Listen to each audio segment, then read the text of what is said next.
When we first started talking about the post-Dobbs world at the Bulwark, it was actually last winter. It was last December, and we started having a discussion about what happens if the Dobbs case becomes a flat overruling of Roe.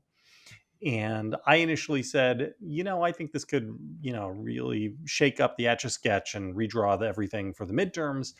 Amanda Carpenter, our colleague, made the argument, no, I don't think so. Like, this winds up being more of a push than you think, because Republicans, are going to be out of step with a lot of voters. Many Democrats are going to be out of step with voters too, and Republicans just have to maneuver them into that. And I came to buy that argument. And it hasn't been borne out so far. But a 20-week ban, now the Democrats are going to try to keep this from coming to a vote. They don't want to vote. 15. It's 15. 15. Is it a 15? Yeah. They're going to try to keep this from being voted on. That in itself is not great for them. Am I wrong? Just as a matter of politics? I think you're quite wrong on this. Tell me all about it. Let me go my thinking on this is not gelled. So this just happened. So just to be clear, we're taping this on Tuesday afternoon. The text of Graham's bill just dropped, and let me just give you a couple of the specifics that are in it. Number one of the interesting things we all knew yesterday, Monday, that he was going to introduce this national 15-week ban. But what wasn't clear was whether or not that would supersede what was happening at the state level, right? So you could see where it could potentially be a positive in that it takes a bunch of these states like the Texas with the bounty hunters, these places that have the 6 weeks ban, and makes it a 15-week ban, that would be something that might be interesting to swing voters. But that is not what it does. What it does is it says, if you have a 6-week ban, if you have a bounty hunter law where people are hunting you down in Texas, you get to keep those. Those state level laws supersede it. But if you are a blue state that has, whatever law on abortion, probably a relatively liberal view of abortion, expansive view of abortion, then you have a 15-week ban. And so I think that he has stepped in it big time. And I'll tell you why. It's a cap on abortion. It's not a guarantee of, it's a cap of. That's right. And I'll tell you what's happening right now, and what has proof that he stepped in it, is all of his Republican colleagues are going, I'm sorry, what? McConnell just came out and said, I think most of the members of my conference prefer that this be dealt with at the state level, which is, of course, the argument that Republicans have been making this whole time about what should be being done with abortion. But I just want to give you quickly the psychology of this, right? I'm sorry, I have to interrupt. I love that McConnell is always like, I don't think we should do anything. It's like Rick Scott's like, I've got a plan. And it's like, that's a bad idea. So Lindsey Graham's like, McConnell is always like, the smartest thing for us is to be like, whatever, nothing. Sorry, continue, Sarah. That's because McConnell knows something that I think is probably true, which is that making things a referendum on the Democrats is where he wants to be in most cases. And let me just tell you, right? So it's Tuesday. So what happened today is the news came out that inflation did not drop, went up, just ticked up just a smidge. Market dropped 4 points. Weird day for Biden to hold the signing of the Inflation Reduction Act. Bad optics for him. But don't worry, guys. Lindsey Graham came here to steal the conversation away from the rise of inflation and the bad optics of the White House and make it all about the one major vulnerability that Republicans have, which is abortion, which I do think we've got a fair amount of data now to show us that this has been hurting Republicans. I don't think it's a wash. I think we've all been even maybe a little bit surprised by how much it seems to be at play. And so the idea that you would, instead of talking about inflation, instead of talking about crime, I think Republicans have been doing everything they can to get the conversation back on good terrain for them. And what Lindsey Graham said is like, nope. Let's talk about our big vulnerability again. So, Sarah, is this the case? So you've totally turned me around on this, because I did not realize that this was a cap and not a floor. Is that because there are not 50 Republican or 30 or however many Republican votes you would need for a 15-week floor? Is that why Graham would do that? Because he knows that you couldn't get but like 5 Republicans to vote for 15-week guarantee?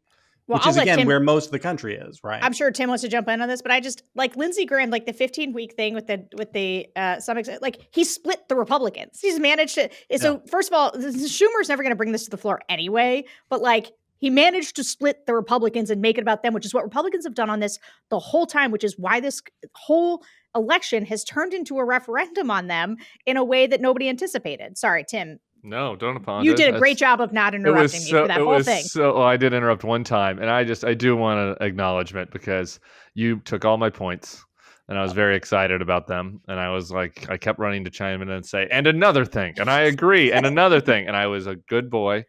But then JVL went back to you again, and I was like, "Oh, I'm starting to get the shakes here. People got to hear my takes."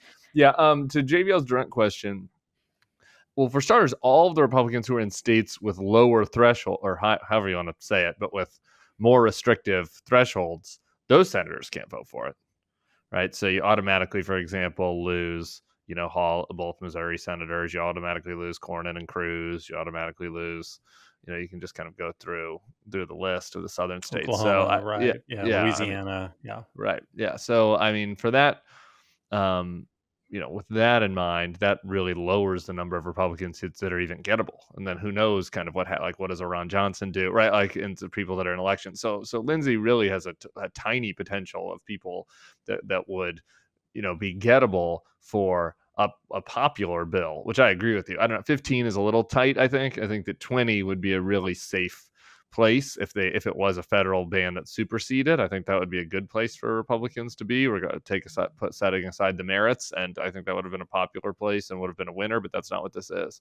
Of course, Lindsey Graham. Another thing I just think is worth noting: his political antenna for somebody that's been around forever is awful. And Lindsey Graham is really bad at politics, and he's kind of lucked into having good mentors that have drug him along. But he almost got primaried out of South Carolina, but kind of got lucky that the field, it was the inverse Trump scenario where the field was he's running against 6 insane people. Back when he overstepped on immigration, and he's on the wrong side of the party in immigration, right side on the merits, but wrong on the party of immigration, wrong on climate. Then he was wrong on Trump. Then he was wrong on January 6th about Trump. And his advice to Trump was mostly wrong about how, he should be more Lindsey Graham-esque in foreign policy. That was, politically mistaken. So from time to time, broken clocks and all that. But Lindsey Graham's political antenna is terrible. And I think that this is just... So the other big culture war item is same-sex marriage. Are we going to get a same-sex marriage vote at some point? No? Yes, I think so. I have to go back and look at the transcript. So Chris Murphy's on Not My Party this week, and I asked him about this. This is not part of it. I saved it because I want to do a whole separate episode on gay marriage, but I asked him about this, and he seemed to think so, and he was pretty bullish. They only have 4 Republicans right now, but they're working on getting more behind the scenes. It might be the strategic question becomes, do you try to let's say, because if I'm a Republican senator, what I'm saying to the Democrats is, I'll be with you. Let's do it in the lame duck. Yeah. Okay. We'll take care of this in the lame duck. You got my word. So if you're the Democrats, if they give their word. Right. That's cool then. So long as they give their I don't word. have any insight into, obviously, no Republican Senate strategist talk to me anymore, but that would seem like the smart thing to do on its face if you were the Republicans. So then the onus goes back to Schumer, which is you put the screws to them. I would say definitely yes. And I had been, I think one of my wrong takes from the last 18 months is I'd been skeptical of Schumer's strategy because he kind of had a long leash for this kind of stuff. But over the summer, it sort of showed that when the clock was ticking, he's ended up kind of doing the right thing on the Inflation Reduction Act and, on the guns.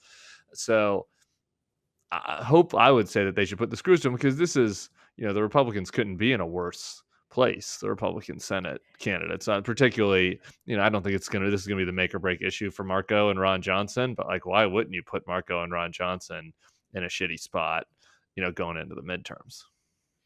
Sarah, what does the politics of this look like for them?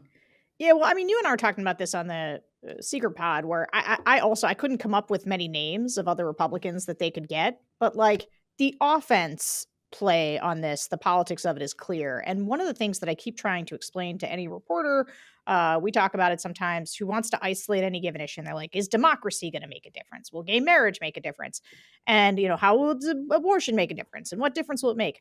so much of this stuff is cumulative, right? And so there's a couple things. One, just like with Lindsey Graham stepping it today by talking about abortion instead of inflation, to talk about gay marriage instead of inflation and crime is good terrain for Democrats. They would love to talk about that. They would love to put Republicans on defense on something that is supported by 70% of Americans.